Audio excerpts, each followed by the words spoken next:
Shall we start? Good morning, at least if you're in our neck of the woods here in South Africa, everywhere else in the world. Welcome to the Hardware Centre. So just a quick introduction, my name's Dylan. Welcome to the members of our class and you online. My name is Dylan. I own a company called plycreations.com. I design and manufacture furniture and moving much more into the areas of woodworking education and as well as writing. So my name's, as I mentioned, my name is Dylan, and today we are covering blade making for beginners or for woodworkers. And they say necessity is the mother of invention, and as a result of necessity I've gotten myself into blade making. And the purpose of today's talk and demonstration is to just show people who've never done woodworking, never done metalworking or blade making, how easy it actually is. And it being easy also makes it accessible for making your own tools and so forth. And it's, as I mentioned, it's a necessity is the mother of invention. So my blade making sojourn has started by the fact that I have also made some woodworking tools for which I wasn't able to find commercially available blades. For everybody online, as always, Jordan will be sharing the presentation for you because I'll be covering a lot of information that I'll be showing to the people that are here, which I cannot demonstrate to you necessarily. And the main focus of today's talk and the demonstration is going to be to do the heat treatment specifically, because I find that that is what many find a little bit complicated and also puts them off in regards to wanting to try blade making yourselves. So everybody online, you'll be seeing the presentation. Do ask questions, and if you pick up anything in regards to sound or where I'm standing, or if you cannot see what I'm doing or so forth, please do let us know, and we'll be sure to answer those questions and make the necessary technical adjustments to be able to accommodate. So why blade making? A lot of woodworkers, I actually advertised and posted today's talk on some of the groups that I've been involved in, and some of the feedback that I got is that many woodworkers actually also do metalworking. And that may not always be the case, and I do find that some woodworkers, especially in the circles that I move, they don't necessarily want to do metalworking because they find it difficult, or the fact that they don't have the tools and so forth. But what we also don't realize is that woodworkers have, adopted a lot of the tools that were originally developed for metalworkers. Stuff like belt sanders and stuff like that, that's a metalworking tool. Combination squares. These were originally developed for metalworkers, and we've adopted it. So something interesting there that I'm going to be telling you and showing you a little bit later. So why make blades? I blame this one. So this is a jointer. So I made this by hand myself. And we did that as part of a group project for the Pretoria Woodworking Association as one of our projects for the year. And we made this. And the big reason, or one of the big issues with this one, and I've been looking for an excuse to make one for a while. Get this out and I'll show you. So I've made a few blades. So some of you guys that have spent some time at the shows would have seen my number 5 jacks and my smaller planes, and up to the point where I made this particular one, all the blades were readily commercially available, and I was able to buy the blades, Stanley extra blades or blades for Veritas or so forth, and I was able to buy the blades and use those blades in my project. So in the case of this one, although, would you like to join us? in the case of this particular blade, this is a number 8 or a 5.5. It's a bigger blade. Now these are commercially available. They're just not available in South Africa. And if they are available in South Africa, they are exorbitant. They really are expensive. So I was making a big plane, I needed a blade, and I was able to find the metal that I needed for this blade. Now I did research around blade making and finding the correct metals and metal types, and we'll discuss this in a little bit more detail. But there's a supplier, it's called Bowler Steel in South Africa, and they do machine tools, machine steels, tool steels, and so forth.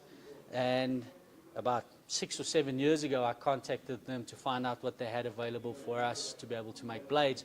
And I was primarily looking for O1 steel, and this happened to be a close equivalent to O1 steel, but we can get into steel and so forth. So that's one of the main reasons, and that's what got me into blade making. And of course, not wanting to do only one hand plane, I then ended up making one of these. This is a compass plane. Made the blade for that as well. That's the large one. I made a teeny tiny little one as well. And then I made a spoke shave. So I made this spoke shave and did the blade myself. And then last but not least is one of the questions you may ask is, but I don't use wooden hand planes. I don't make my own wooden tools and stuff. But if you do woodworking, you need a marking knife. So I made this little one. And I'm calling this Why the Heck Not marking knife. And I made this specifically for today. And the why the heck not came in the fact, well, started digging through my scrap pile to see what I'm going to be using as a handle. Realized I had this funky lollipop, they call it lollipop, handle for pens. And I just turned the handle from this. So why the heck not? So considering the fact that I'm constantly losing marking knives and forgetting where I've leave them or what have you, hopefully this will stand out a little bit more on the workbench. But I'm the only one in the world, only person in the world that has a marking knife that looks like this. And the fact that I can make my own blades really means I can do these kind of things. So I find that cool. So I'll show you that a little bit later. You guys can see how sharp that is, but it is sharp. So what we're going to be doing today is I'm going to give you an intro in regards to how we go about shaping the blades, how we get to the point where we can start hardening the blades. Then I'm going to do the hardening step as a demonstration, because I find that's where a lot of people are careful and don't want to take it up, and it's really, really easy. It's really simple. But there's a couple of things you need to have in place to make it even easier when you get to that point. And then I'm going to take a blade that I made last week as part of prepping for today. I'm going to sharpen it and do a quick sharpening demo, and then we're going to test it. So that's going to be what we're going to do today.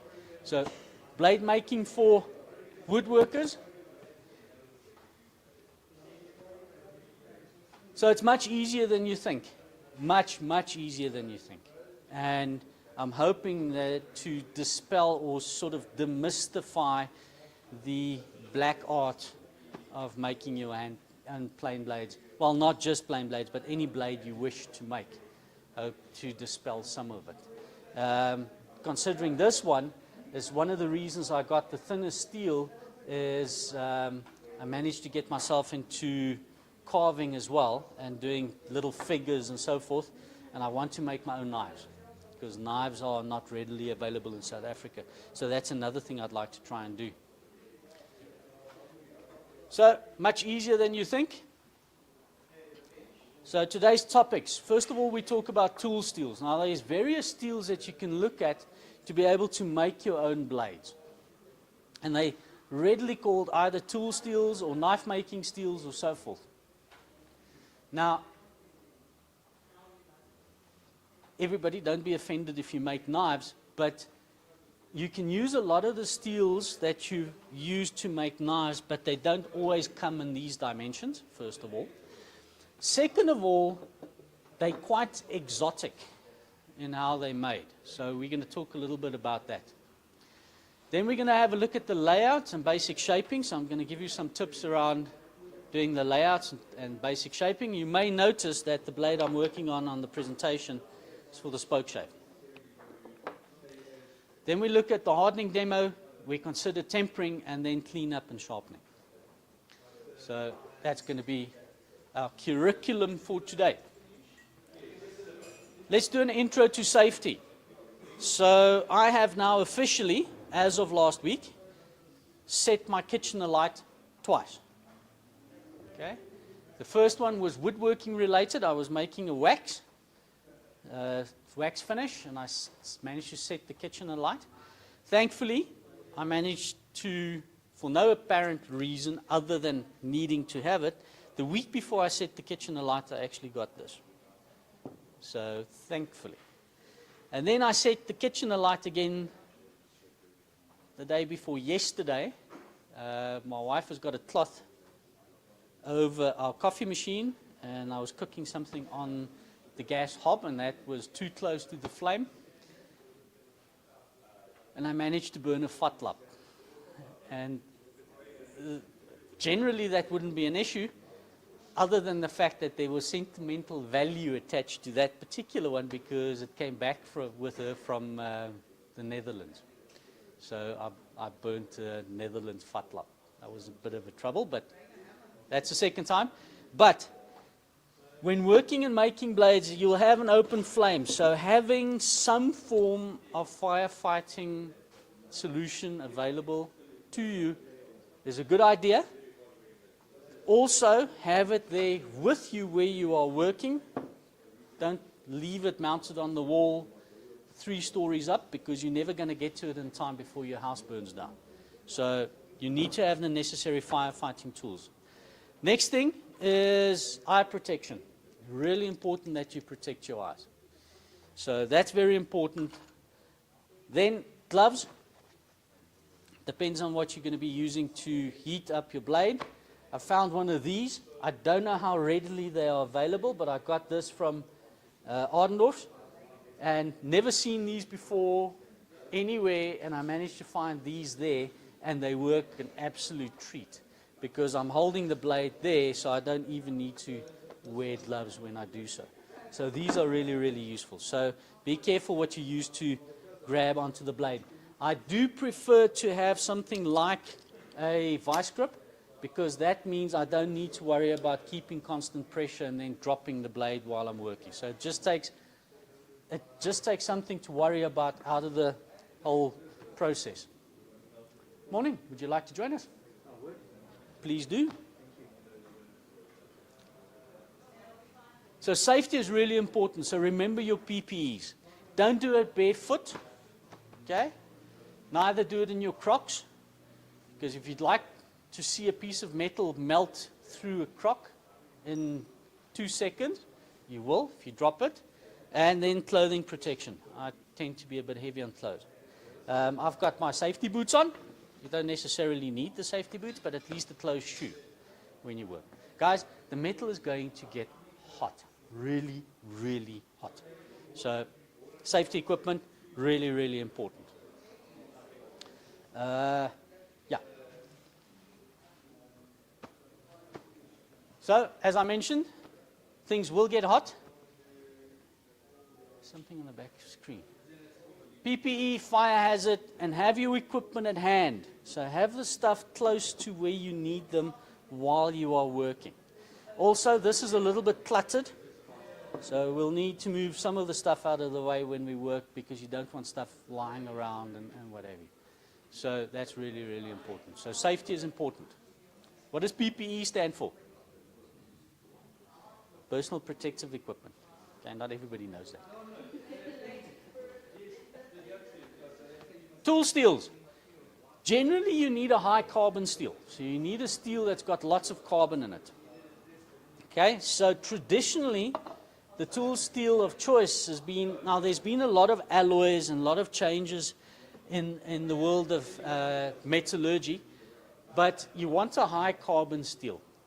So the closest we have, and I've looked, okay, so some of the knife makers do have O1 steel. They import it, but once again, you don't have it in the dimensions that you have here. I use K460 steel, and I get it from Bowler Steel. So the ratios of alloys and metals within this steel is very close to O1, if not exactly the same. Because when I phoned the guys 6 years ago, I spoke to one of the technical guys, and I said to him, I'm looking for O1, K460. So even on the documentation for the K460 steel, it does say that it is equal to or the same as O1. Now, I'm not a metallurgist, so I'm not necessarily technically proficient with steels and steel makeups as I may be on the working characteristics and stability and hardness of something like beech, because that's what I do every day. This I do not do every day, but K460 is the closest. So generally, any high carbon tool steel will work. And the reason you're looking for high carbon tool steels is to build a certain amount of, what's the word I'm looking for? Not security, but you need to give yourself some space when you get to the hardening and the tempering parts of this. And K460 is a simple steel to use, as is O1, and it is less dependent on hitting exact temperatures for exact times. So it's a really simple solution to get to where you have a hardened blade. Okay. The other thing that we also differ in regards to, and you'll see this when we do the hardening, and the fact that you've got a little bit more leeway, where we differ from the knife makers, is the knife makers make their blades not only to look good because they polish them to a high sheen, or you've got Damascus steel, you get all kinds of weird and wonderful stuff, but they also harden them in a way that maintains an edge. Okay? A guy that has a knife, and let's say they have a knife and you're a survivalist and you're in the bush and you use it for bushcraft, you don't want to sharpen the blade every 10 or 15 minutes. So the hardness that they aim for as knife makers are a lot more than what we necessarily need as woodworkers. I can sharpen depending on what I'm doing in the workshop. I can sharpen up to every 15 minutes, sometimes even less. It depends on what I'm doing at the time. So I need a blade to keep an edge to some point. I need it to have a keen edge. I need it to keep it to some point, but I also need to sharpen it relatively regularly as well. So I need to be able to remove metal easily to the point where I get a sharp edge, but also not so easily that I blunt the blade in the process of using it either. So keep in mind that you're not hardening it. And one of the places where I've actually seen it, when I first made these, you can see they use an unusual blade, and I couldn't find these. So rather than make my own, at that particular point in time, I didn't know that I realized that I readily could make my own.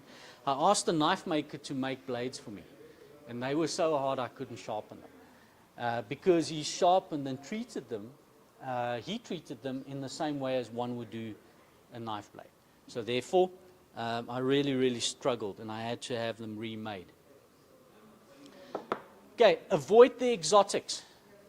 So a lot of people will say to you, use this kind of stainless steel or that kind of stainless steel, and the components within that steel makeup may make it hard to temper, may make it hard to harden, because you need to use very specific temperatures at very specific ranges at very specific times, and then when you quench them as part of the hardening process, you need salt baths and at certain temperatures and concentrations and all kinds of weird and wonderful stuff. So when you make the blade, stack the odds in your favor and use the simplest alloy you can get your hands on. And that would be K460 or O1 steel if you can find it. There are other steels that are similar to this and are easy to use as well. One also needs to consider the cost. So a length of, I think it was 0.5 meter. This was 600 wide, This is 4 mil thick, and the length of steel this long was, I think, 1,200-300 rand. So it does get expensive, and the more exotic the steels are, the more expensive it gets. Okay, so making a blade from Damascus steel becomes inordinately expensive. So it really depends on what you then use. Alternate sources. I might have seen one of them here. So you see a lot of guys on YouTube and those, and some of those places, they take a circular saw blade and they cut it up and they make all kinds of cool stuff from that. And often that is a tool steel, yes, but because you don't know what is in it, you don't necessarily know if your hardening and tempering and annealing temperatures and times and so forth is suitable to that steel. If you want to try it, go for it. You might need to take 1 or 2 or 3 tries to get to where you want to be and get a decent edge on it. I know what's in here, so therefore I know what I can expect when I use it to make whatever I want to. But there are alternative sources. A lot of knife makers tend to use, what do you call those? In Afrikaans, it's a veer in a car suspension. Springs, yeah. So they use the springs in car suspension. That's quite a common one that the guys like to use. But unless I know what it is, I'm a woodworker that makes blades. I'm not a blade maker that does woodworking. So I'd rather make stuff from wood than have to experiment with the metals that I use to make it. There's a lot of technical information available, and I'll show you the technical little page that tells you how to use the steels and so forth. So that information is there, but when you don't know what's in the steel, then it becomes, in my opinion, tricky. If I'm going to be spending 2 hours in the workshop making blades, I'd like to spend 2 hours in the workshop making blades and not 2 weeks experimenting with whatever material I have. So that's just the way I go about it.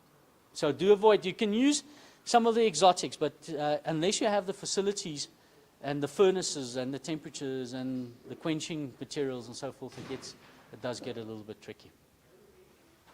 Any questions? Online? Quiet?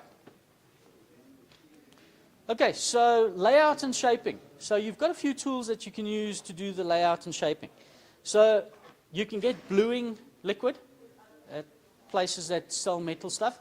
So you can get a bluing liquid, or you can just simply get a nice, big, fat, permanent marker. So where's a blade that I can draw on? My test blade isn't there. Just give me a second.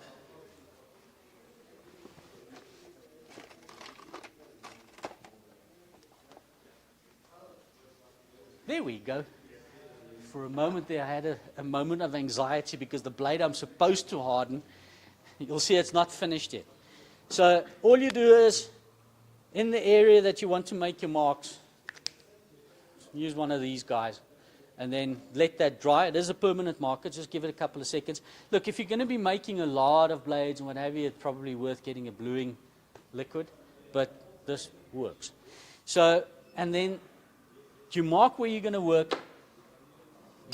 In my case, you get your eyes, and then you use an awl to make the marks. Now the next question is where do you get an awl and you don't have an awl? You do. If you've got one of these, you have an awl.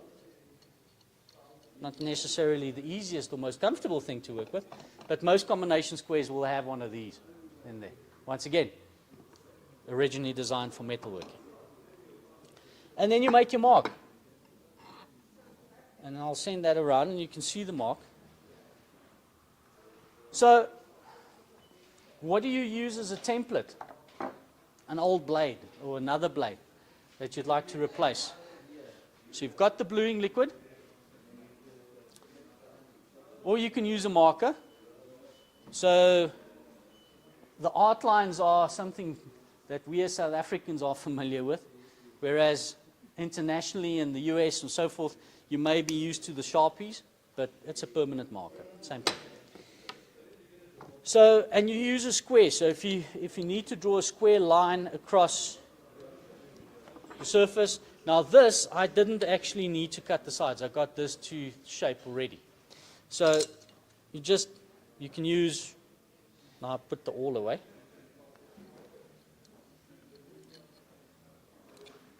Make your mark, and you'll see that, and that is the mark that you work to. It's the same as marking out your work on woodworking, really. So as a template, you may not recognize this, but the blade that was I'm replacing the blade that I have in my high angle plane, and I had that as a commercially available low angle block plane blade that I used. And I like the shape of it. I just put the one on top of the other one, and I traced the shape. That's all I did. Looking at this, you might find that familiar. I took my number 8 blade for my Stanley, or my metal blade, put it on top of my blank, and I just drew the lines. So it's really as simple as that. The bevel is a little bit different. So there I tend to go for 25 degrees, and I use one of these. Set that to 25 degrees. And I'll shape the bevel and just check every so often. It doesn't need to be exact. If you want to know more about hand sharpening, we haven't done one in a while, but we have done hand sharpening master classes here as well. But that gets you to your final shape. Now, how do you get to that final shape? So I said, gluing liquid, we can use a marker and awl. And yes, you have one too. So being able to make blades and so forth, you can also make your own awl. So you can use piano wire, thick piano wire. You can go through the same process as shaping and heating and so forth, and you can actually make your own awl. That's one of the other ones I want to try. So anything sharp will do. So basic shaping, choose your weapon.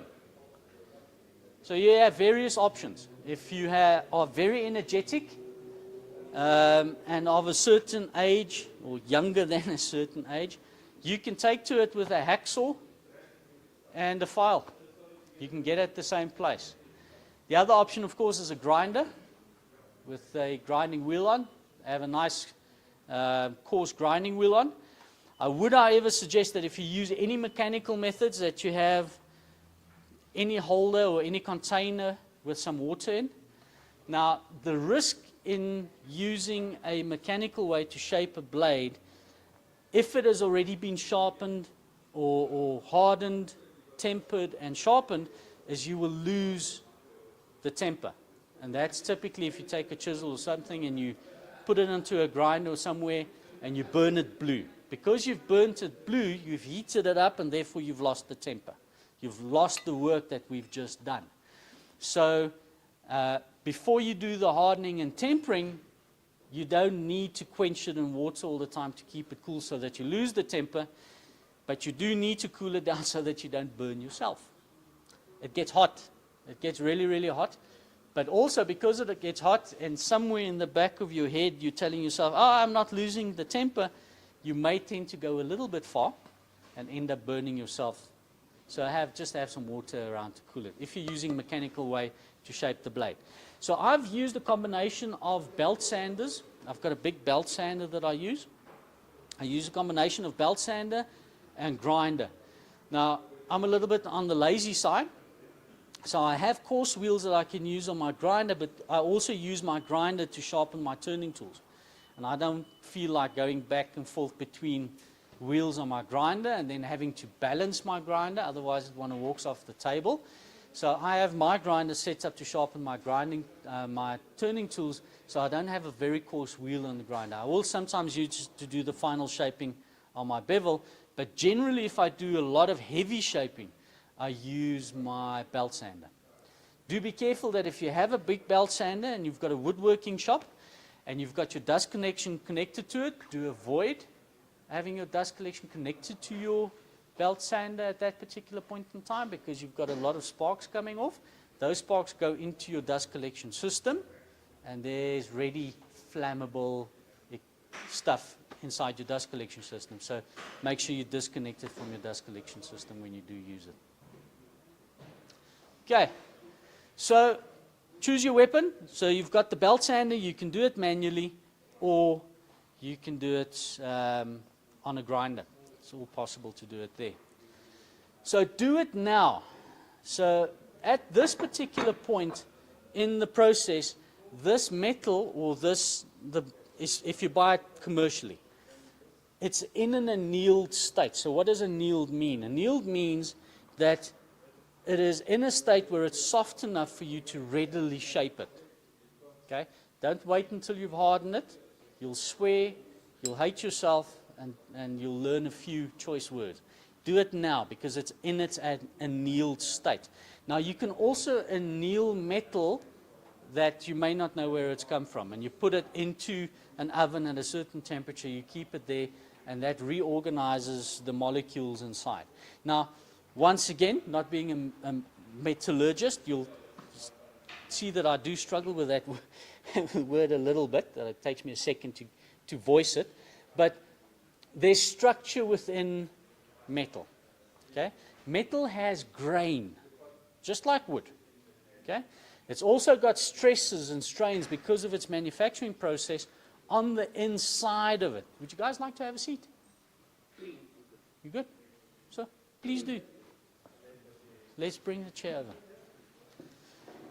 Okay, so metal's got grain, believe it or not. It's got grain, and the heating processes that you follow actually realigns the molecules or the grain within the metal to either make it harder or softer, and reorganizes it on the inside. The beauty of that is if you get your heating or annealing and that stuff, if you get it wrong, you can redo it on metal. Okay? Cut away too much on a piece of wood, and you've cut away too much on the wood. You can't really put it back. But this you can actually do a few times if necessary. So you can actually go back and forth. But at this stage, this is machinable. So therefore it's softer, and therefore you are able to machine it or shape it. Okay, so do keep in mind, do it now. Round your corners. So you'll notice, and I'll send these around, you'll see that I've rounded the corners so that when you pick it up, it's not sharp to the touch. Be careful with the cutting edge on that blade. It is very sharp. So what I tend to do is during my shaping process, I'll also break the corners so that they're not hard. I'm going to be handling it a lot, and I don't want to cut myself or be uncomfortable while I'm handling it. So also I'm doing that at this particular point. Also try to avoid shaping the blade once you've sharpened it, because if it gets pulled out of your hand or something like that, it will slice you. So do all the mechanical shaping, as much of the mechanical shaping that you'd like to do or should do that now.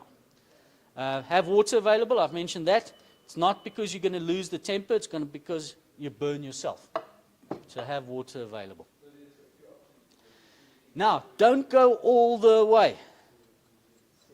So that one is sharp. That's been taken all the way. This one I'm going to send around. You can feel the cutting edge. It is blunt. It will not cut you. So when I'm saying don't go all the way, is when you're shaping the primary bevel, don't take it all the way to a sharp edge at this point. Leave a flat on the front of your blade. I left a flat on the front of the blade. Two reasons. One is that you don't cut yourself, and the second one is you can actually burn the carbon out of the cutting edge. You can actually starve the cutting edge of carbon and heat it out. And then what you typically will get is once you've sharpened your blade, or when you start sharpening your blade, you have a cutting edge that is brittle, because remember, carbon contributes to its final strength, and you don't want to burn the carbon out. And we'll see when I do the heat treatment, is often you'll see these little glowing lights on the surface of the metal, and that's actually carbon that you're burning. So do be careful that you don't shape the cutting edge or the primary bevel all the way, and don't starve your cutting edge from carbon, because that will not give you a long-lasting cutting edge. Okay. You'll feel it pitted and all kinds of stuff. So be careful of that. Any questions online? Nothing? Okay. Guys, questions? That is a photo that I do not show my wife. Okay? When you temper, so you harden by heating it, and you quench it, and then it's hard, and then you need to temper it, because hardening the metal makes it too hard. too hard and too brittle. You need to bring it back a little bit for you to keep a decent edge on it and be able to sharpen it. So hardening goes into I'm still experimenting with that, but it goes into the oven at around about 200 to 250 degrees Celsius. I don't know what that is in Fahrenheit, sorry. And it goes in there for about 2 hours. So ideally, don't put it in the oven just before your wife needs to cook, okay? Or just do it when she's not there at all. Okay? First of all, it takes a lot of power, and try and avoid interrupting the cooking schedule when you do. So it goes into the oven for about 2 hours. But we'll discuss this in more detail in a bit.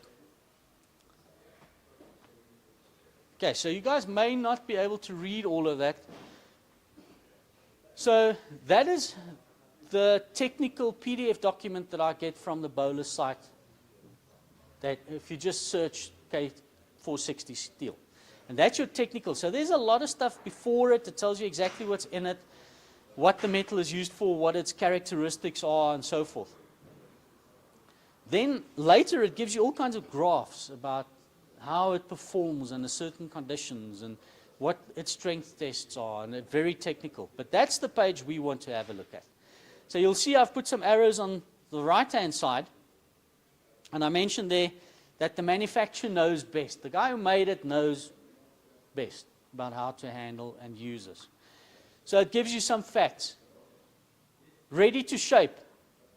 Delivery condition says annealed. So that's why I can say this is annealed, and therefore I can shape it. Second one, the annealing temperatures gives you the annealing temperatures, or how to get it to the point where you can anneal it again. So you can actually harden the blade, temper the blade, and you can go back to its annealed state. And then a little bit of a humorous is when we heat this, you're looking for cherry red. Okay? So being able to anneal it is going to give you a second bite at the cherry, so to speak, because you can re-anneal it and re-harden it if you get it wrong the first time. So that will give you a second opportunity. Sometimes it's necessary, and you'll see the next one there is stress relieving. So that's not exactly annealing it, but it relieves the stress on the inside, and that's especially important for guys who do machining. Especially if you've got a big piece of metal and you're machining it, and after you've machined it, it relieves the stresses and it bows or bends or something like that. And being woodworkers, we would be familiar with that. Because if you process raw lumber, you will process it. What I typically do is I process it to at least 2S or 3S, which means I've got 3 sides square to one another, so it's an edge and 2 faces. Then I leave it for 2 or 3 days to do what it needs to do, because you've got stresses in it, and it may cut, bow, twist, whatever it may do. And then I process it finally before I start with my piece of furniture. Same thing with metal. And one of the places I saw it is there's a lady I follow on YouTube. I watch her video religiously every Sunday, and Blondie Hacks. So she does high precision machining, and at the moment she's building a model steam train. And every week, I think she's done about 60 or 70 episodes, and I don't miss any one of them. And she's actually used where she decided not to do the stress relieving part and metal parts, and then machined it. And when she's machined it, it doesn't fit where it's supposed to go, because it actually relieved the stress and it bent. And I didn't realize that that could happen until I saw it there and read it here. Then the important part that we need to pay attention to is the hardening and the tempering. So O1, the name O1 in the name means you quench it with oil. That's where the O comes from. A2 steel, so who uses A2? I think it's not Veritas. Veritas use PMV 11. A2 steel is, the competition is, hey? No, that's cheap stuff. It's Veritas and the guys in the comments, if you can remember, let us know. There's 2 premium manufacturers of iron plates. Veritas is one, and the other one is Lee Valley. No, Lee Valley is Veritas. They use A2 steel. So how do you quench it? Air. You leave it at a certain temperature to quench.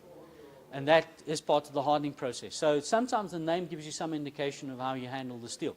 But it says, temperature that I need to hit for hardening is 780 to 820 degrees Celsius, or 1436 to 1508 Fahrenheit. Now that becomes important when you choose your tools as well. And this would be especially important for the guys in the US or outside of South Africa, and I'll get to that, why that's important. But quenching, you can use oil, or you can use a salt bath. And now we get technical. The salt bath needs to be at 200 to 250 degrees Celsius, okay? And for up to 20 millimeter thick steel, it tells you the holding times at equalization is 15 to 30 minutes, and after hardening and tempering at to the desired working hardness, blah, blah, blah, blah, blah. So there's a lot of information there, okay? So even a simple steel can get complicated, but all I'm interested in is oil. That's it, okay? I don't need to worry about salt baths and stuff. Then the next thing is the tempering chart. And here we have our hardness that we want to measure, okay?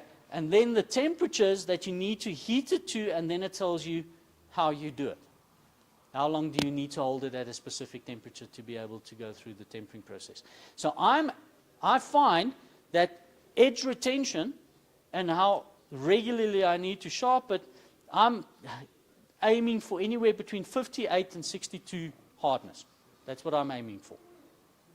Okay. So that's all the important information that you need to be able to do what we're going to be doing today. So first of all, we harden. Now you need a very strong or a very powerful source of heat, and you can use all kinds of stuff, but something like a gas solder or a brazing gun that you use if you're doing plumbing and you want to braze pipes and stuff, not up to the task. You need a really hot flame. So that means your gas mix that you're going to be using needs to be a certain kind of gas mix. So we use what we call MAP torches, M-A-P-P. Now, in South Africa, we still use MAP gas in its original format. Apparently in Europe and the US, they no longer use that specific mix of gases. Although, colloquially, they're still called MAP gas, but they're not necessarily MAP gases as they have been traditionally. As far as I'm aware, in South Africa, we still use the original mix of gases. But what you're looking for is, irrespective of what the name says, you need to make sure that your heat source is going to give you these temperatures. You have to have a heat source that gives you 780 degrees to 820 degrees. That's what you need to look for. So you look at the temperature range of where you need to heat your metal to, and you match your heat source as being able to give that to you. Now, the bigger the heat source, the quicker you're going to heat up the blade, the thicker the metal is that you can treat. So that's sort of in a linear scale almost. I find that this is hot enough to heat it quickly enough so that I can get on with what I'm doing. Also, do keep in mind, and you'll see that when we do the demo, I'm not heating the whole blade. I'm only heating the area that I want to harden. So I don't need to heat all of the blade. Although, because these blades are so small, you end up heating the whole thing.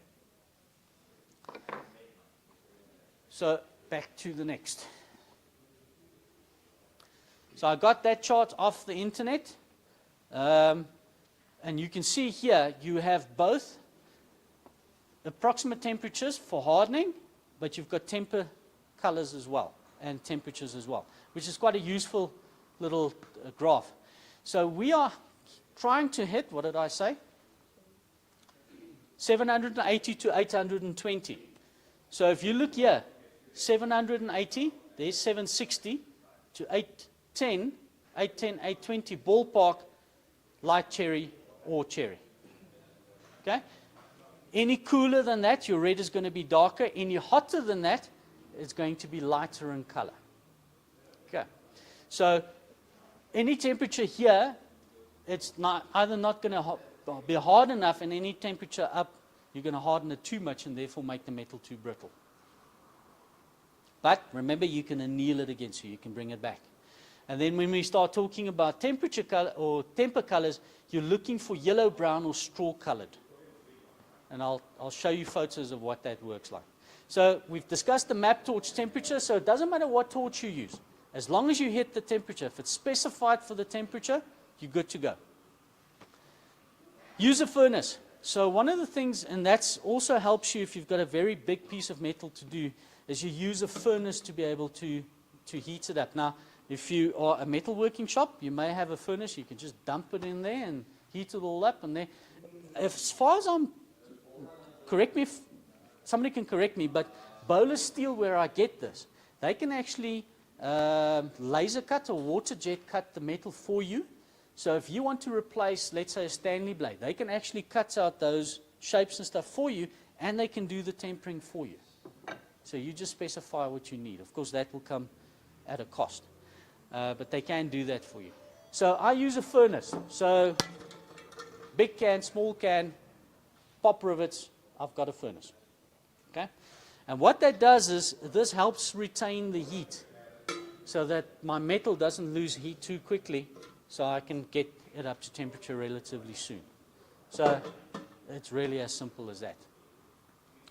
Follow your manufacturer's specs, okay, and go for cherry red.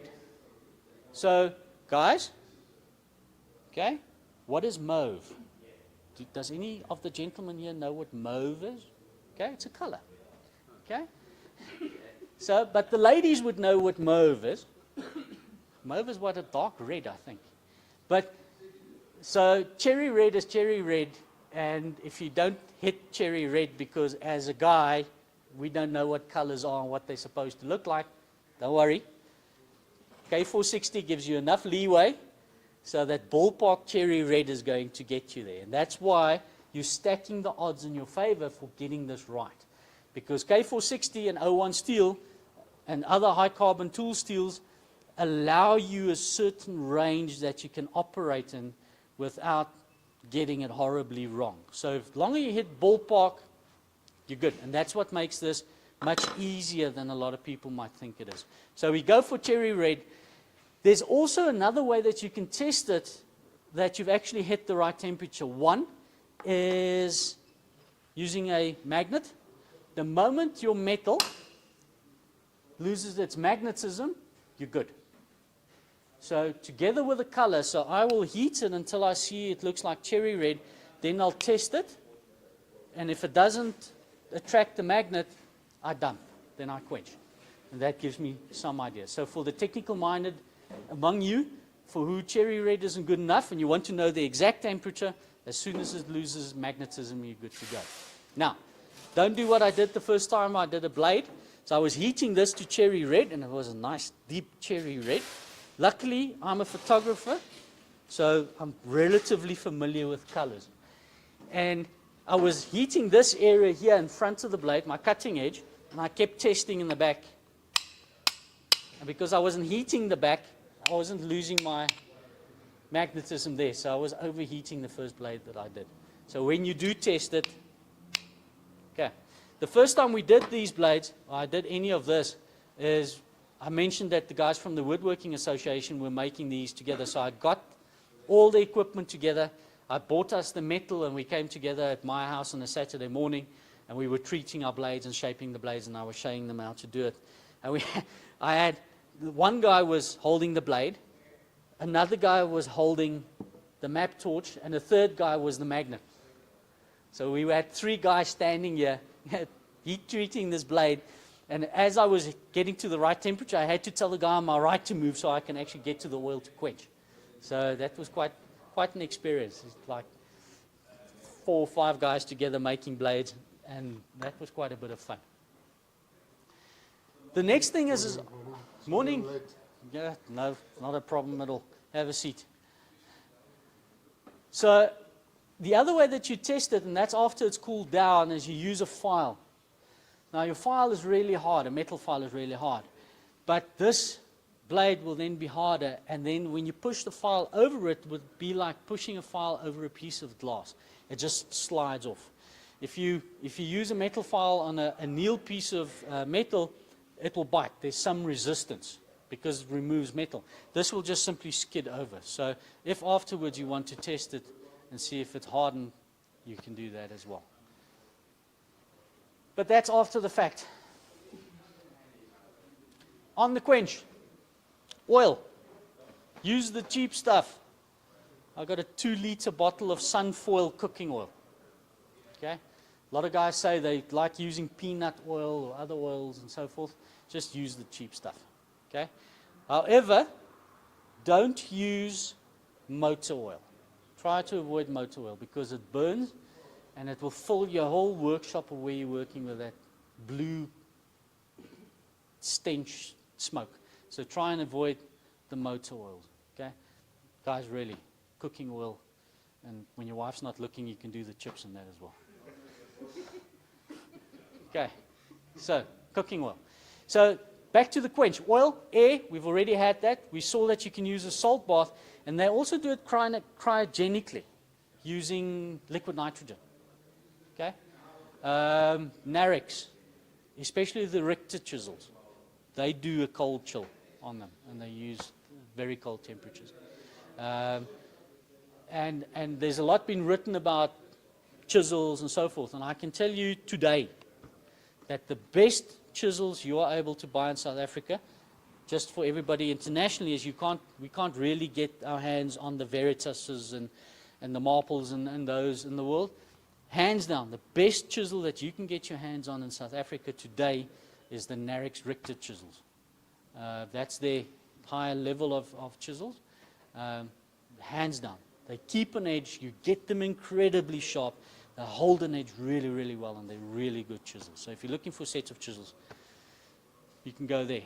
Now, next one is move. And not you, the blade. When you quench it, and you'll see that when we do that, is when it goes into the oil, you have to keep moving it. And the reason for that being is the oil going onto the metal, it changes the structure, not inside, but on the outside of the metal. And if you do not move it around, you'll see it bubbles and fizzes and all kinds of stuff. And you have bubbles forming on your cutting edge. Now, if the oil doesn't get to the cutting edge, it won't harden. So you need to move it around and up and down and whatever to make sure that you've got a decent coat of oil on all the surfaces. And that will help you to harden. Okay, so you need to move it. Okay, so the temper is to toughen up the blade, not to harden it. It's to make it tougher so that when you get to the point where you have it and you harden it, and after that is you temper it to toughen it up, and you just make your metal tougher so that it's easier. Well, it keeps an edge better, and you can sharpen it. So the tempering part. I think what we should do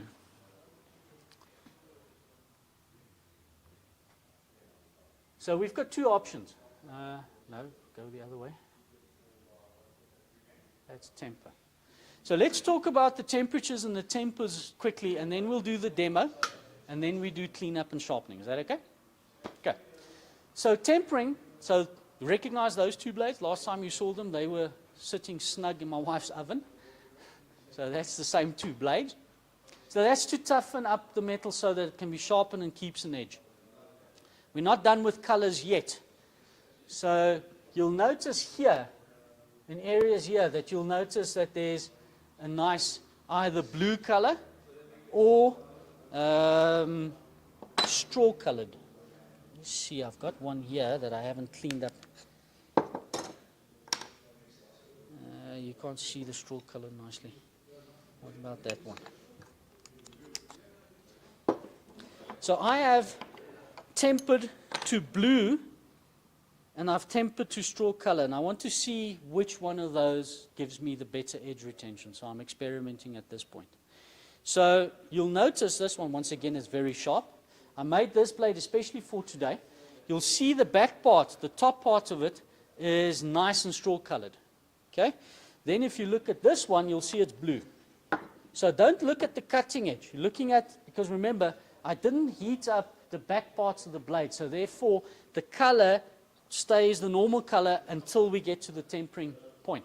And the only reason, well, the only way really that you know that you've tempered to the right correct temperatures is to looking at the color of the metal. So you can set your oven to a certain temperature and that should give you there. But just to make sure that you got it at the right temperature, look at the color. Now, go back to the technical discussion. Tempering should happen if I'm trying to hit, okay, around about 60, 62, 200, 250 will get you sort of there. Okay? Now, if you look here, 220 to 220 to 250, yellow brown or straw colored.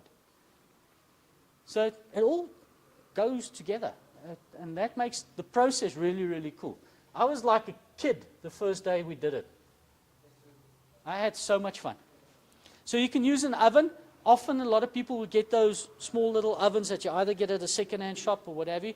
As long as it's 200, 250 degrees, you're good to go, and you can have it in a small little oven if you do a lot of blades.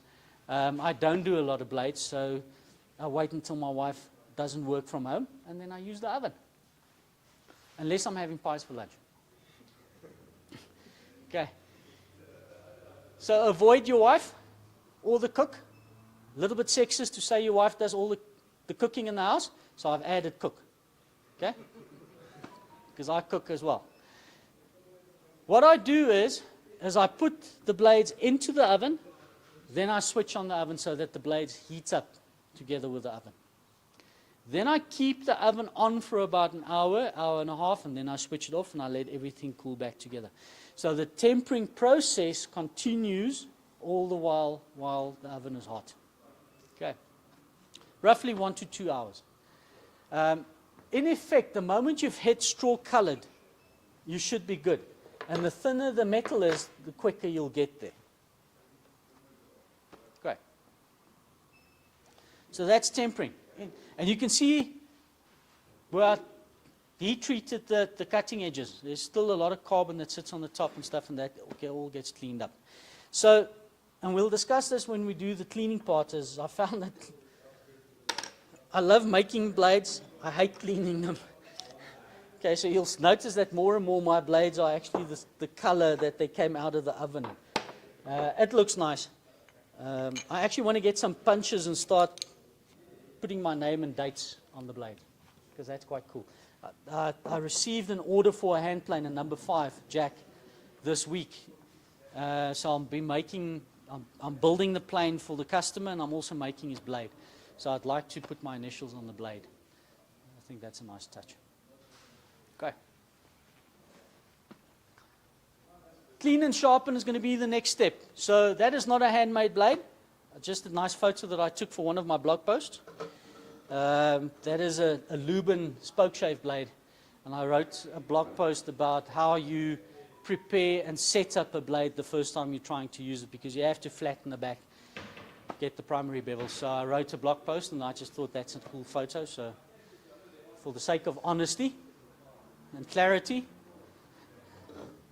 that is not a handmade blade. Well, technically, but it's a Lubin blade. If you can get yourself, if you want a commercially available hand plane in South Africa, once again, not all the big guys are readily available.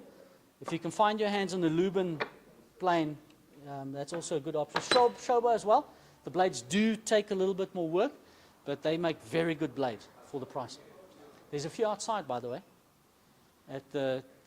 We have a boot sale going on, so if you're online and you're looking for really cool traditional tools, Mike is here. And Mike has got his car loaded to the hilt with hand planes and so forth, so he's got really cool stuff. Yeah, always get cold shivers when Mike is here, because that means the credit card's coming out. So, yeah. Okay, so get this together. Next step is to do the heat treatment. So we use the map torch. I don't have a lot of experience welding and brazing and do all kinds of stuff. So sort of taught myself. But when you look at a torch or a blowtorch, the flame that comes out, you set the strength of the flame so that it's got different colors. So the color closest, the lighter color, needs to come together a few centimeters in front of the torch. And if it doesn't, the heat is in the back of the torch and you can burn the nozzle. So, and that's the reason mine is discolored, because I haven't had the settings right. So, and I've actually seen, I think I've seen videos where guys put a match into the flame and they put it where it's supposed to be cooler and the match doesn't light. So I've seen that on occasion. So you need to set it so that it comes out correctly. So this is from the guys down the road. And you open that up. It needs to go up. You okay? And if you look at the flame, come and have a look.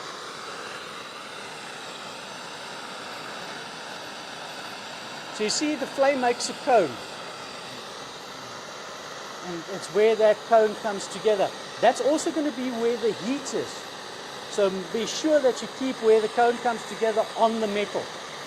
If I bring this any back, this is going to start heating up and it's going to go cherry red. And that's something I want to avoid. Okay. So we've got our oil. We've got our testing equipment.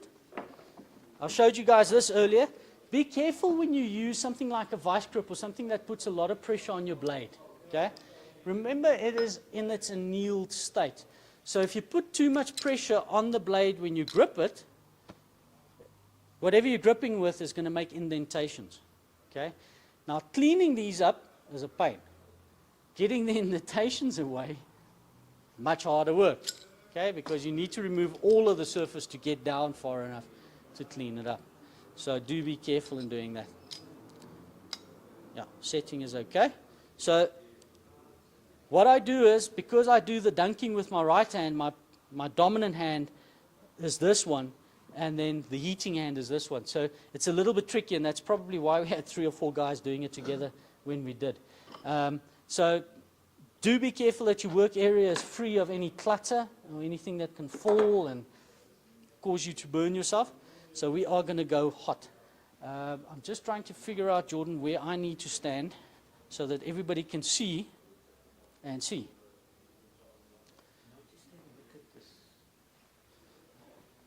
So it's just 2 tins. Just 2 tins and they pop riveted together. So if I stand here, you can see the heat. Yeah. Okay. So where does the class need to stand to be able to see? There, in that corner. Yeah, probably all the side. Over my What shoulder. I'll do is I'll zoom in a little bit. Okay, so either over my shoulder or there. Okay.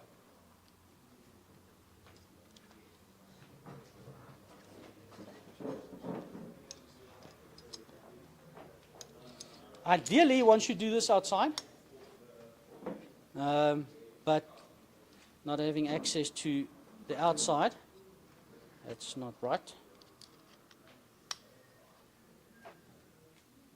Yeah, that should be good. Okay, can we fire up? Yeah.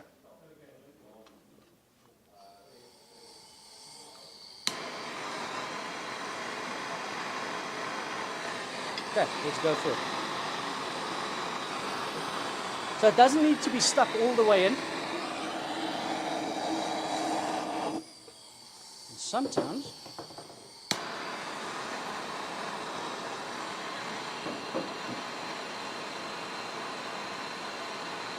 so it combines with oxygen to burn.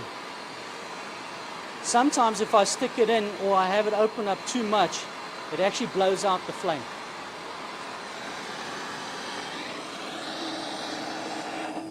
Like that.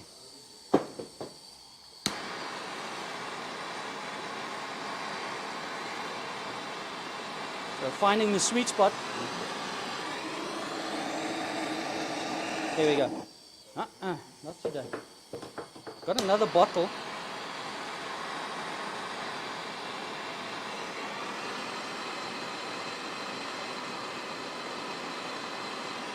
Let's see if that works.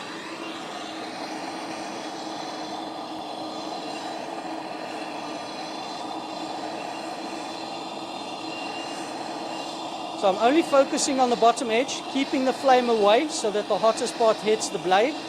And you can start to see that it discolors. And now I just need to start moving it around.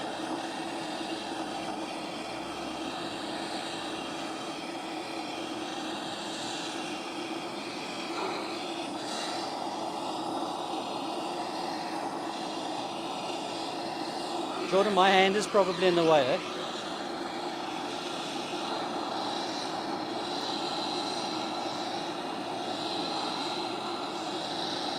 Okay, we're starting to get a red glow.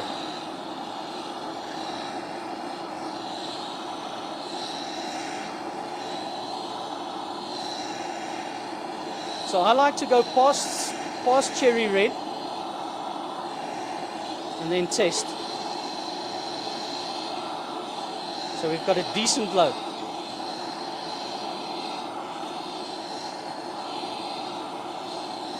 You can even go a little bit hotter as long as it's cherry red by the time you quench.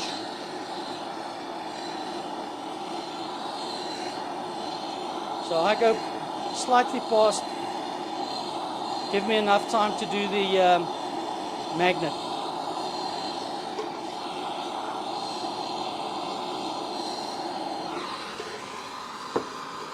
And you test the cutting edge, and there's no more magnetism there. But of course we're losing heat. Let's go back to where we were.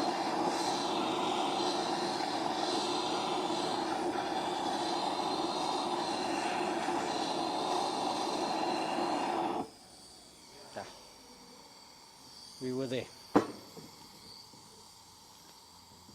Don't forget to move. So also make sure you have enough oil in the container. I was actually planning on putting the oil into that little can, and I realized now I'm going to tip it over on myself. Also, don't put your oil in a plastic container or something that can melt. This heats up. And if you're doing 3 or 4 or 5 blades, it heats up quite a bit. Okay. So after you've done this, do not drop the blade. It's like glass. Okay. You will chip it, it will break. I know a lot of people like just to dump it in there, but once again, because you don't move it, it develops the bubbles on your cutting edge or on the metal, and therefore it doesn't give you a decent equalized harden. Okay, still hot enough to burn. Don't ask me how I know.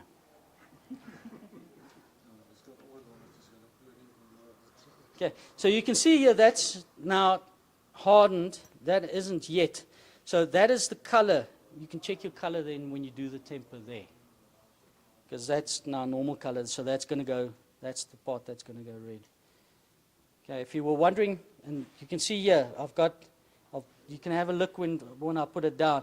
Because I didn't release the vice grip when I twisted the blade around, I've got nice concentric circles in the back. Okay, that is now my new signature I'm going to put on all my blades. See, it was on purpose. Who does wood turning here? Okay, it's not a mistake. It's a design change. So that stays there until such time as it's cooled down. Leave it to cool down properly, and then you put it into the oven for a temper. Don't take it straight there. Just leave it to relax, because there's still a lot of stuff happening until it gets cooled completely. But it's really as simple as that. Next step is put it in the oven, clean it up, and you're done. Blade making for woodworkers, not that hard. Okay, and think of all the cool stuff you can make. Okay, cool. So everybody back to their spots, and we can finish the presentation and do the sharpening. Try not to avoid picking up the furnace with your bare hands. And this is really just a magnet, some hot glue, and tool made. And there's so much you can do with this, because if you now know how to harden metal, you can make pins for, me and words today. Mike is selling them outside. So you can do blades for cutting gauges, marking gauges. You can make pins for marking gauges.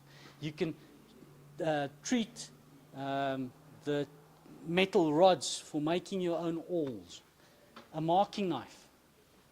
There's so much you can do once you've got the basics. And if you want to chop up an old blade or something like that, play. Just experiment. And that's the cool part of it.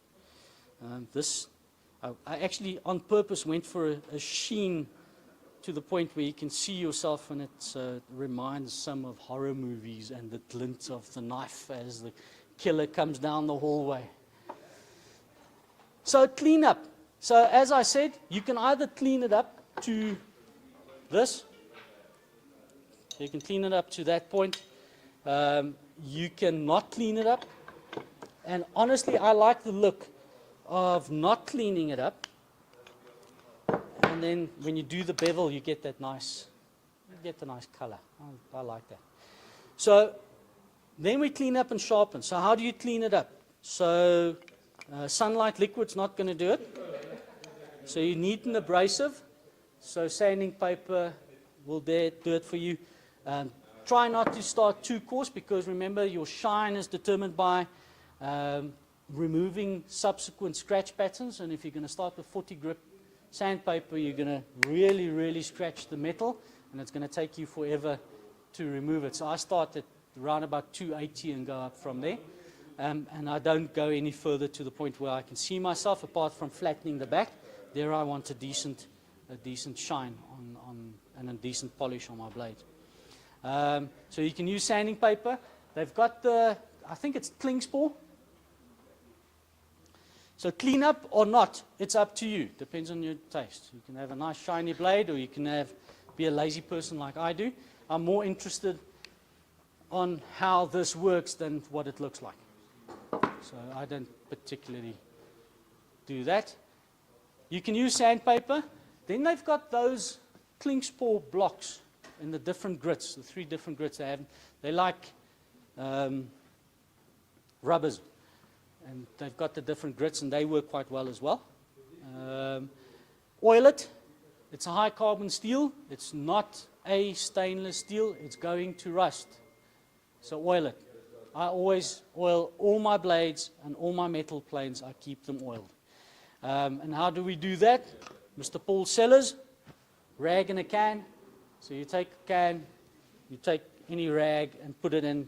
It needs to be really tight, and for about probably a week, but it feels like 4 months. You keep dropping oil onto it, and it soaks the whole thing. And all you do is, this one I'm going to sharpen. Let's do this one. So I just do this. See, it's almost automatic by now. Whatever tickles your fancy. Just not cooking oil, because it will go rancid. So any light machine oil, 5-in-1 or 3, what's it, 3-in-1? So any light machine oil will do it for you. Okay. Do keep them. They say rust on a woodworker's tools is a sign of a bad woodworker. So try and avoid rust on your woodworking tools.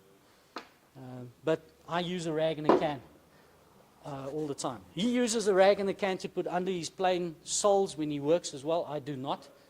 I use wax. I use candle wax. This is the way I do it. So there they are, and being cleaned up. Sharpen. Now you do the final shaping of your bevel. Remember? Almost touched it. So your bevel is blunt. You haven't brought the bevel down to sharp yet. So now you take the bevel down to sharp, or shape the blade however you need to shape it. So you'll see these blades have a very heavy camber on them. Okay? So they were originally shaped like that with the bevel, but now I do the final shaping, and I do this. These I do on a grinder because I find I've got better control. The wide flat ones that I just use a primary bevel, I go back to the belt sander, and at some point I was planning on making all kinds of jigs and funny things that will give me a nice 25-degree bevel on the belt sander, and I found that doing it freehand, I get 25 degrees, and it's muscle memory. Okay, you may not get it right the first time or second time, but I use muscle memory because I sharpen, and I sharpen a lot. Okay, I've spoiled a lot of blades. in learning, I've sharpened a lot. Flatten.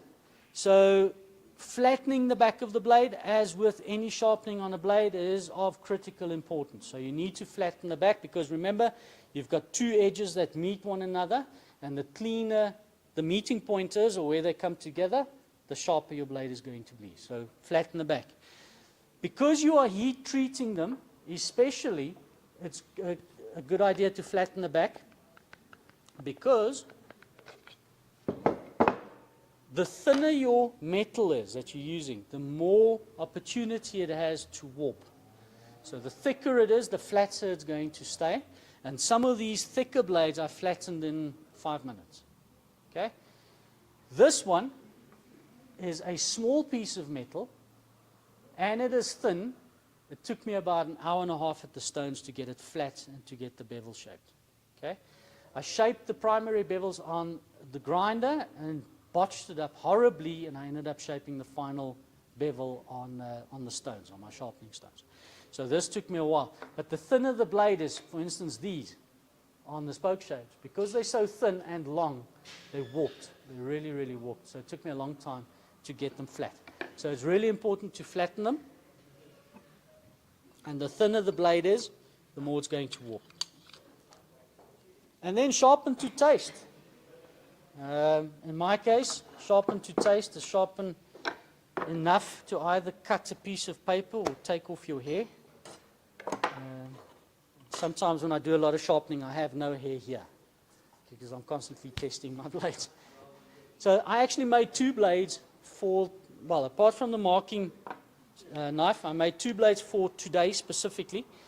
So we have the one here, so this will now be cleaned up, taken to its tempered, cleaned up, taken to the final sharpness, and then that goes into the plain blade. And then this is one of the blades that the knife maker made. Okay, not the actual blade. I'm replacing the blade he made, just to get it to where I like it to be sharpened and so forth. So remember, when you flatten the back of the blade, it doesn't need to be all the way flat. Remember that for your chisels as well. You only need to flatten where the cutting edge is going to be. Only that little part there, and that's fine.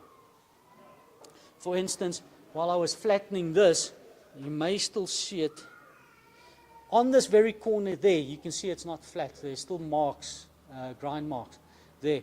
But when I use a marking knife, you use that section there, the front section. So it's not really necessary to be flat there. So don't do any more work than you need to. So this, I'm going to go through the flattening process. It is flat.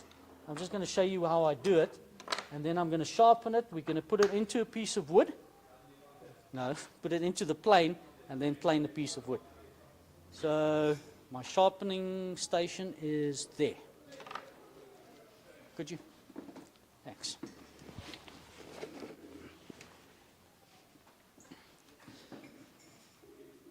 So this is the rider sharpening station. I love it. These guys got it for me to test it out. I've tested it. And if you're just starting hand sharpening, this is a really cool way to go. Really, really nice. It even has the depth settings so that if you use a only guide, that you can set your depth using there. So it's really, really cool. It's all in one. So it's got two sides to, it's got a very coarse and then smoother side or finer side to the stone. So the stone's actually got two sides. So you've got the 400 and then the 1000. Doesn't go as fine necessarily as I sometimes may like, but it's good enough. And then it's got a strop there as well. And they include the stropping compound in the kit. It's a really cool kit. And it's got your instructions there as well. So flattening. I need to have space to have my hand. So, and I'm not going to go to the coarse stone. So this is my lubricant. A lot of guys will use oil or stuff like that. Because I predominantly use diamond plates, I like to have window wash liquid. It's got no water in, so therefore I don't get any issues with rust. And the purpose for this is to remove the swarf as I am sharpening. Okay, and that's the fine metal shaving that it takes. I need my cloth. So it removes swarf. Can you see on the camera? Is something in the way? Cool. still picking up the furnace with my bare hands. Cool, so now we flatten. Don't need a lot of pressure. Actually, what I should have done, if you want to know, so I'm going to wipe it off, because even though it's a permanent marker, so I've got markers all over the place, okay? Usually black, so if I want to know if I'm hitting the front of my edge, I color the edge, because that's the only part I need to have flattened, okay? Don't put your window wash because it's got alcohol in it, and alcohol will remove the pen. Okay, so I've dried this off somewhat. Okay, now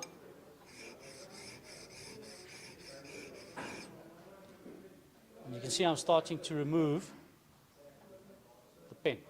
That's just a good way to tell you where you are.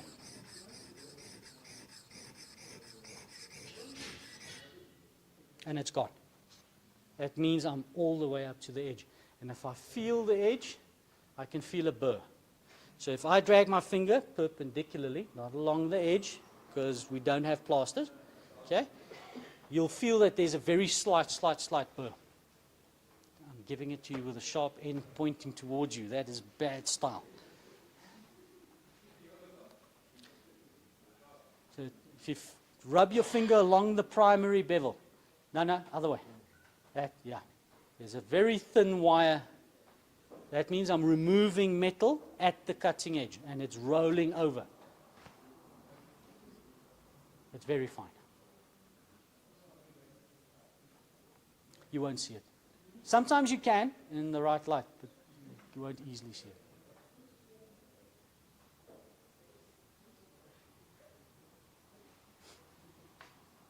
So I don't use honing guides and jigs. I freehand sharpen all my stuff. The only things I do not freehand is my turning tools and my mortising chisel, some of the other obscure reasons. So next is to go to the primary bevel. I'm not sharpening the whole primary bevel. That's already been shaped. I'm now working on my secondary bevel. Okay, removing only very little material. It's not sharp yet. Well, it's sharp enough to take blood. Okay, now I'm going to feel for the burr on the other side. So tip it up, and that's what's nice about the wider and the thicker blades. You can find the primary bevel quite easily. The thinner Stanley blade is a little bit more tricky. So I find the bevel, and then I lift the back slightly. And we're talking slight. If you were standing here, you wouldn't see me lift it. Yep. I'm going to hone it. Okay, there's a burr, and actually it may even be a little bit on the big side. You don't want to take a lot of metal off because you want that to be as cute as possible, and the less metal you remove, the sharper it's going to be. Okay, now I go over to the strop. It's loaded with honing compound. So honing compound is like a paste that's got abrasive material in it that's at a very high grip. And you put that on the leather back. So I do the back. So when you flatten and hone and shine the back, you only really need to do it once. But what I do is they call it chasing the burr. So the burr is now at the bottom. I'm removing it on the strop. Now I'm going over to my primary or my secondary bevel again. Try not to lift it too high. And when I go here, I lift up towards me. I do not roll over because I roll the cutting edge.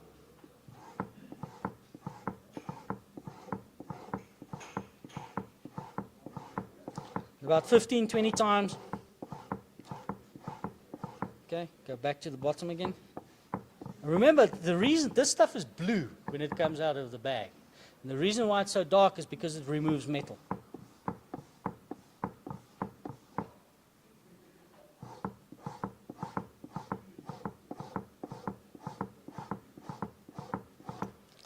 And that is now sharp. Considering that I have hair. It's not shaving though, so we're not there. So. Okay, it's wobbly, is not mine. It's the tabletop.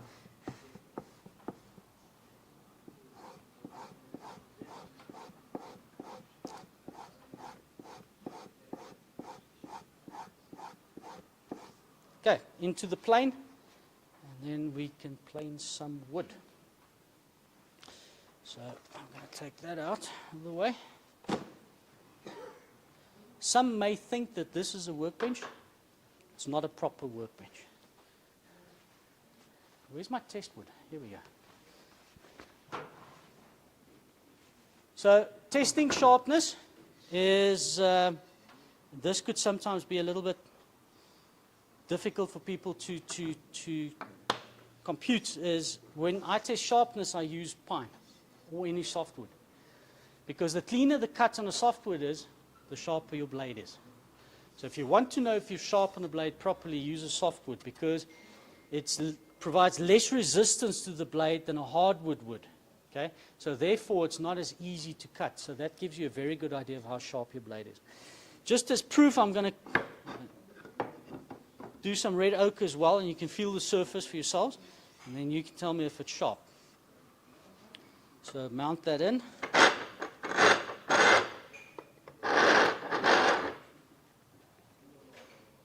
It's moving. So I have a piece of this, and I use it for a year even, because I use this to set my hand plates, the parallelism to the bottom, to the sole of the plate.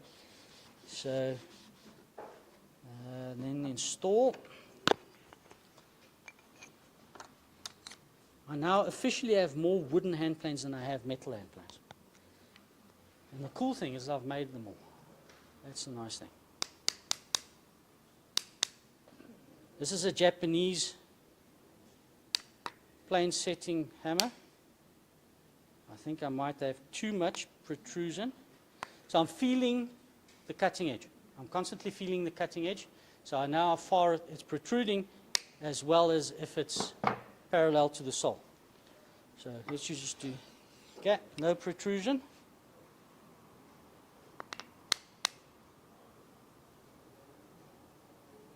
Still straight. I think that may be too far, but we'll see. It is a bit far, but it cuts cleanly enough. Nothing like the sound of that. And look how clean the shaving comes off. And this is a thick shaving. This is actually quite a very thick shaving. This is not as thin as we can go. So let's reset. See how thin we can take it. It's a little bit more difficult to get a thin shaving on a wooden hand plane. But once the wooden hand plane is set up and bedded in, because remember, wood moves. So even a hand plane needs to bed in.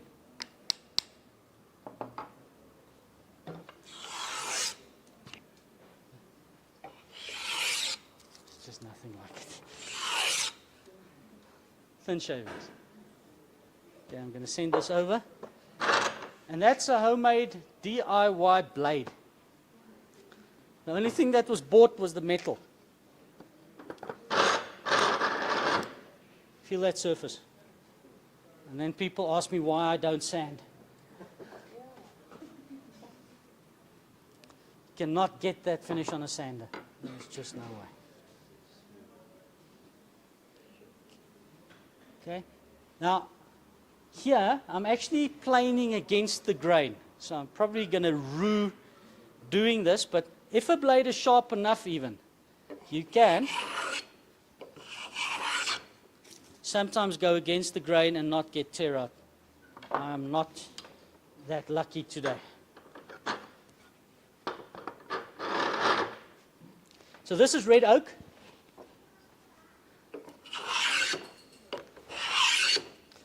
This is still a thick cut. Going to send that over. And this is why I like a block plane, because I don't round the edges using a router. Okay? I use one of these.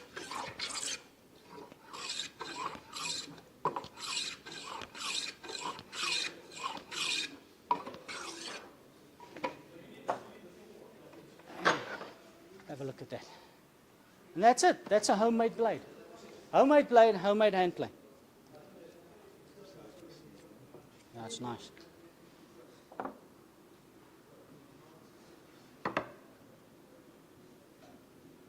Can touch it now. It's not that hot. That now stays. Okay. What else do we have here? That's it. Done. Any questions, guys? Please. I don't feel that I did a decent job if I don't have any questions. Your oil that you tempered or Quenched. quenched, yes. Room temperature. Doesn't matter. Doesn't matter. And then you stop twirling and take it out when you stop seeing the smoke. No, so some oils won't smoke. It depends on the boiling point. So just Give or take. 4 turns. Clockwise and then 3 anti-clockwise, and then you should be done. I don't know. Why you start off with the blades? Why the 2 heating processes? Once in the oven, and then you come in, you heat it up here again. No. So this is the first step of the 2. So that is the hardening process. So that's where we harden the blade. So we reorganize the molecules and grain within the metal so that it hardens. And then the tempering part is we knock back that hardening a little bit so that we can sharpen and get a decent edge. But it doesn't get knocked back to the point of annealing where it is so soft that it won't hold an edge. So it's a balance between the 2. The hardening step is to get it to harden so that it holds an edge, but then it's too brittle. It's like glass, and that's why I mentioned you shouldn't drop the blade. So it's too brittle, and then you need to bump it sort of back in a controlled manner, but you don't take it as far back as annealing it. Does that answer your question? Okay. Why the small can in the big can on the homemade furnace? So air is a very good, another big word that I can't think of this morning. So air is a very good insulator of temperature. And that's the main reason. And you keep in mind that the air then maintains the heat. And the bigger the area is, of course, the more heat you need to put in to be able to do it. Think hot air balloon. So that is your temperature insulation, and that is your main heating space. And that's the main reason. Something I did forget to mention, a lot of people will stack bricks. Okay? Do not, under any circumstances, use clay or paving or those kinds of bricks. It has to be dedicated thermal bricks for the purpose of heating. Those bricks have got water and stuff in them, they will explode. Okay? May not do today, may not do tomorrow, may not do after your 5th blade, but it's likely to explode at some point. Use dedicated bricks. So you can pass on this and pack 3 or 5 or 6 bricks behind it, and that reflects the heat back towards your blade. And you can do it that way. But please do not use household bricks under any circumstances. Okay. Any other questions? You look like you want to say something. So that brings us to an end. Any questions on your side, Jordan? Perfect. So, yes, that's uncharacteristic for me. We finish. Usually we carry on until 5 minutes before closing time, and then I don't have any time to go and shop myself. Can I ask a question? Please do. On blades that we already have, do we go through this whole process? Not at all. It's being done. And the reason, and that's the reason why they say when you use a grinder on a blade, don't burn it so that you get that characteristic blue color. That means you've done what I've just done, and therefore you've lost the temper. With my blades now, I can just go to this. Do the stones and you sharpen. It's already gone through the process of tempering and heat treatment. So I don't need on old planes to At all. go through. No, not at all. No, not at all.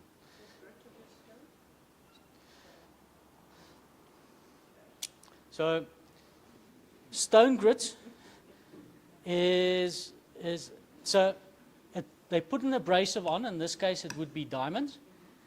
This manufacturer's grit is not the same as Easy Labs grit, isn't the same as DMT's grit, isn't the same as. So there's actually a nice chart on Veritas's website where they actually go through all of these grits of the different manufacturers, and they tell you, well, their 1000 grit is this many microns, and you will use that for heavy material removal, medium or fine work, and they actually put them in there. What's nice about this kit, they actually tell you what the grit's micron-wise is. So they actually give that to you, but these are quite coarse. They don't go up as fine as I like to. My commitment towards the hardware center was, when they gave me this, is I'll put it through its paces, and because I do training on advanced sharpening techniques and courses and so forth, and I focus a lot on hand sharpening. It's funny is when they do show days, they usually put me next to the guys from Tormek. So we constantly ripping into one another about what the correct technique is for sharpening, but because I hand sharpen everything, they got me this to try out for beginners. And I've committed to them that I won't use my own system, that I'll constantly use this to see what the quality of edges that I get off just this, and if it's good enough for woodworking. Now this would be considered coarse, okay? You felt the finish on the wood. It's sharp. So oftentimes we will be told, especially on YouTube, that it needs to be sharpened to a bazillion grit. It's not necessary. There is an argument scientifically that the sharper it is, the sharper it will stay over a longer period of time. There is an argument for that, yes. But often, after a few minutes of use, you are where I am when I sharpened by hand on this stone anyway. And there's also an argument to be made that the blunter your cutting edges, the longer it will last. But then again, you start having a conversation about the level of finish you get. Horses for courses, depends on what you're doing. And also, I see you've just used one angle, 25. When you look at other people who are telling you how to sharpen your blade, they say you do 30, and then you have just the little edge at a difference. I didn't do just one. Let me show you the blade. So 25 is my primary bevel. Oh, I do that on the grinder. Okay, and then you go maybe. And then I lift it up slightly. And then I have a secondary bevel. Oh, okay. So what is the angle on that secondary bevel? I have no idea. As long as it's sharp. As long as it's sharp. So there's actually some argument for having a primary bevel at 30 degrees as well, rather than 25 degrees. So if you look at the primary bevel, you'll see there's a very thin, shiny line. That is my secondary bevel. So there is an argument for having your primary bevel at 30 degrees. Honestly, anywhere between 25 and 30 degrees is fine. There is also, if you have a lower, more acute angle, is better for softwoods, if you work on softwoods. And then a higher bevel gives you better performance on hardwoods. There's the blade. Honestly, I don't fiddle back and forth depending on what wood I'm working on. I use a primary bevel of 25 degrees, give or take. And whatever that secondary bevel is, I can't tell you. I don't know what it is. Yeah, you should see it. And that's where I lifted. I found the primary bevel and popped it out slightly. And that gives me, yeah, and that's my secondary bevel.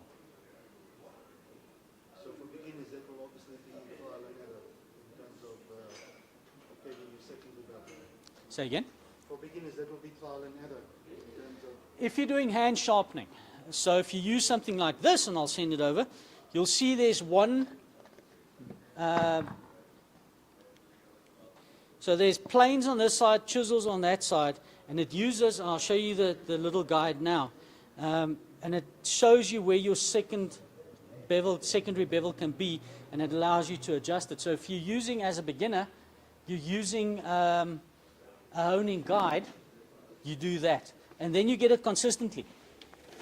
So that's one of the arguments for using something like a honing guide, is you get a certain level of consistency in your sharpening. So it's a little bit of a crutch if you're a beginner, and a lot of guys argue that it gives you consistency. It's sharp.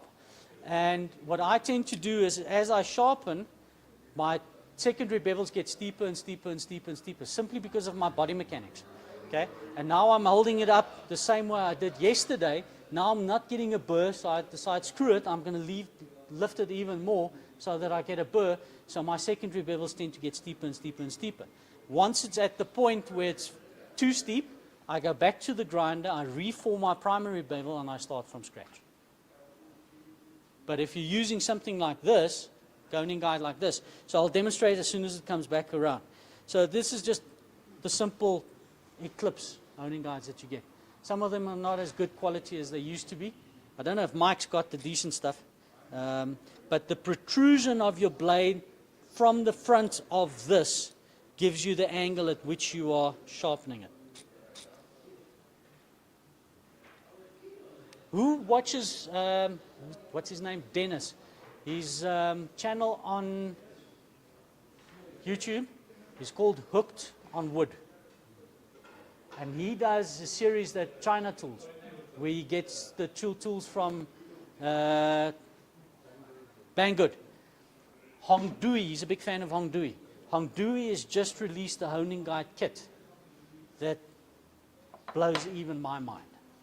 And I've got the Veritas kit.